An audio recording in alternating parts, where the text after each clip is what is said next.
What is up everybody, I'm Tephrite, a Kiriko main who reached top 500 this season with mostly playing Kiriko. With Season 9's mid-season patch about to come out, it begs the question, what is Kiriko's place in the game right now, and does she need any changes? If we're being honest, Kiri has been good ever since her release. She does have a bit of an overloaded kit, and because of this, with the start of OWCS, we've been seeing a ton of Kiriko being played. If you look towards a lot of the tier lists on the platform too from other fellow content creators, they might tell you she's meta too. Kiri's kit is insane, and damage and utility are definitely the winners this season. Suzu is still regarded as one of the most hated abilities in the game because it just simply does too many things. She can still counter or stall so many ultimates. If you're curious to know how, I made a video on it and I highly recommend it. With Rush and Dive being in the meta, Kiri pairs well both with and against these. Her swift step allows her to follow dive as well as TP away from being dove, and her ultimate, Kitsune Rush, pairs extremely well with rush tanks like Junker Queen and Ramatra. I have been noticing though that I tend to heal more than DPS when using my ultimate, which is definitely a change from previous seasons. With all this in mind, you might think, well, she's definitely the best pick, which when you look to pro play in most regions, she is. So then why are there only a handful of Kiriko mains on the leaderboards currently? On top of this, as the meta has developed, aka Korea finally get to show their comps in OWCS, we've been seeing a lot more Moira and Baptiste. Also something to keep in mind, ranked and pro play are very different. Having coordination is definitely where Kiriko thrives. Whilst her kit may be overloaded, she is missing one thing I think that is quite crucial in this ranked meta, which is the fact that she's a single target healer, meaning she cannot keep up with characters like Baptiste and Moira efficiently. If you were to swing the other way though and pick Kiri for her damage output, Baptiste can pump out more and heal more efficiently. Or even just pick Zen and focus on blowing up people instead of keeping your team alive.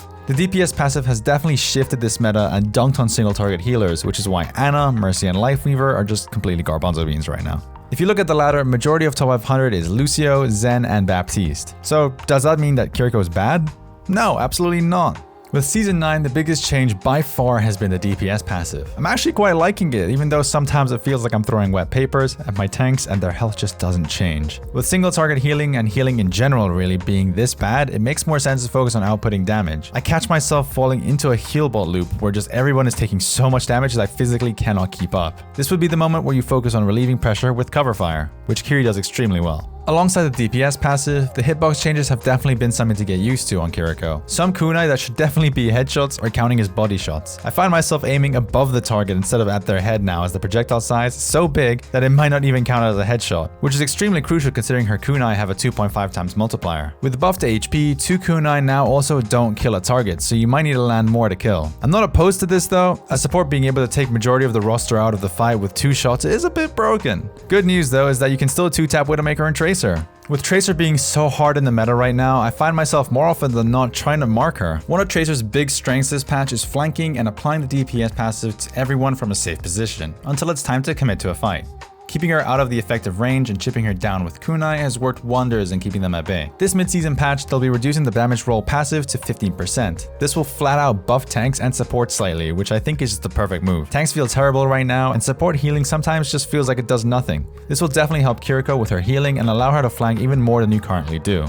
With the implementation of the DPS passive, this season I find myself using Suzu a lot more just for the burst heal on multiple targets or even just to solo heal my tank. Meaning Suzu hasn't really felt that oppressive as you're no longer able to always save it for big ultimates or cooldowns. I don't think 5% is enough to change that per se, but I think this is the right move. I have heard people say that the passive should get applied based off of the amount of damage the DPS does on the target, which might be a better change, but I don't want to say anything for certain until testing this new change out. With this mid-season patch teasing some hidden buffs for heroes, do I think Kiri needs any? Personally, I think she fits into her niche very well and can definitely excel when played well. Her healing and damage might not be as good as say Baptiste, but in an organized environment she greatly excels. So I don't personally think she needs any changes, and the DPS passive getting nerfed is a buff in itself. But what do you guys think? Let me know below and be sure to subscribe for more Kiriko content. If you want to chat about any of this live, I stream on Twitch almost every day, and I'd love to see you there. Peace.